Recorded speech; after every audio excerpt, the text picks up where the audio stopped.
Saudações mais uma vez de paz para você. Que bom que você está ligado aí, ouvindo essa edificação que hoje tem como série, certo? 7 motivos que impedem Deus agir. Olha que coisa interessante. Estou te apresentando um mapa para você se organizar e entender alguns pontos do porquê Deus não está respondendo certas respostas importantíssimas que você tem buscado.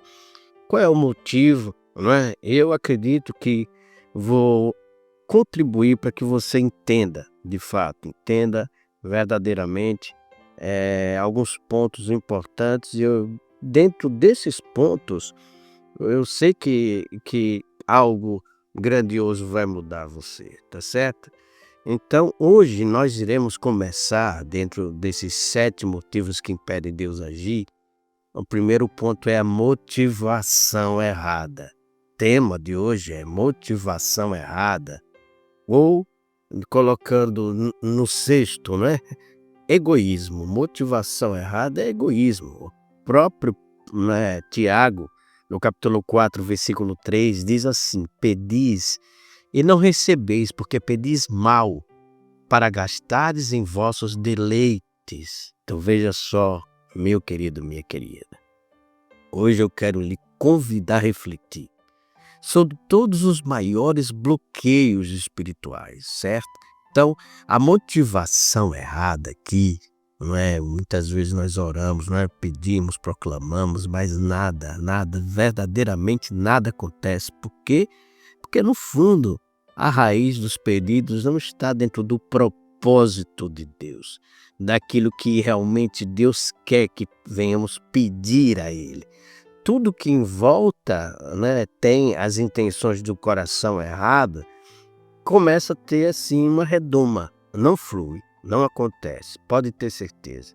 Motivações erradas jamais vai trazer respostas certas, ou seja, todas as respostas certas, elas vêm de Deus. Então, o problema não é pedir, você vai passar dias, horas, o tempo todo pedindo. E a questão não é o pedir. Jesus nos ensinou a pedir, né? Então nós temos que pedir, mas o problema aqui é o porquê pedimos, não é?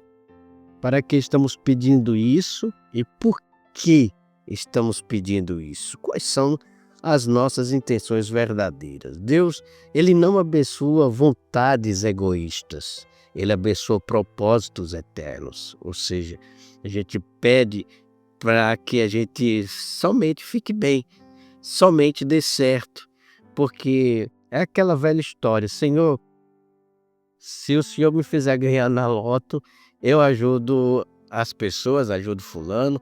Se eu ganhasse na loto, você ia ver o que ia acontecer. Já viu pessoas falarem assim? São pessoas egoístas, porque elas não ajudam agora, não abençoam agora. Elas têm até aquilo que sementes financeiras, né? Que é um tabu para muita gente. Eu nunca vi tanto impedimento de pessoas não querer ajudar a semear na vida dos outros.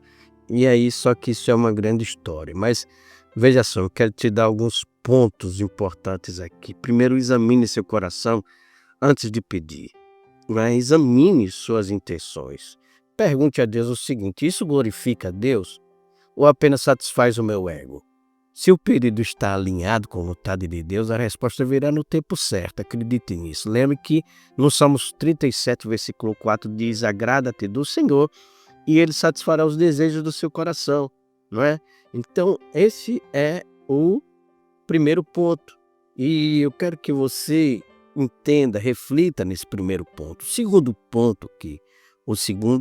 ponto importante aqui é: troque o egoísmo pela generosidade. Deus, ele não dá bênçãos para, né, entenda, para apenas aquelas pessoas que buscam o consumo próprio, mas aquelas pessoas que são generosas, elas recebem, né?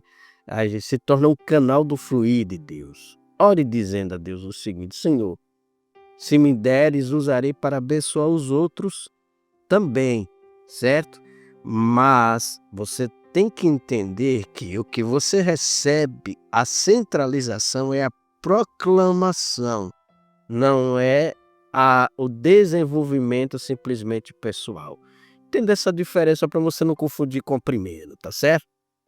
Então, pedidos errados desalinhados e pedidos certos alinhados na palavra é outra coisa, porque você vê em Atos capítulo 20, versículo 35, diz: mais bem-aventurado coisa é o quê? Dar do que receber, não é? O terceiro ponto aqui: transforme seus desejos em propósito. Isso é o ápice, né, da sua trajetória aqui na terra, no sentido de proclamação de Deus, porque fomos chamados em primeiro lugar para sermos adorador, não é? E o segundo, proclamador. Então veja bem, quando você entende, ora pedindo a Deus que transforme o seu querer no querer dele, as coisas começam a fluir dentro de uma intensidade grandiosa, porque Deus é o que opera, né? A palavra mesmo fala em Filipenses capítulo 2, versículo 13, o querer como o efetuar. Agora, segundo a vontade dele. Então, se as suas orações ainda não foram respondidas, talvez não seja a falta de fé, mas de direção do coração. Ajuste a motivação e você verá Deus agir com poder. Esse é o grande segredo. Então, pare de pedir apenas para o seu prazer e comece a pedir para o propósito de Deus. A chave não está no tamanho do pedido, mas na intenção do coração. Você tem que pensar, entender sobre essas grandes verdades e que Deus continue te abençoando mais e mais. Não esqueça de acessar o nosso site www.reinehoje.com e se inscrever, né, pessoal, no nosso canal no YouTube, Estênio Rios Ministério. Um abraço e até amanhã, se Deus permitir.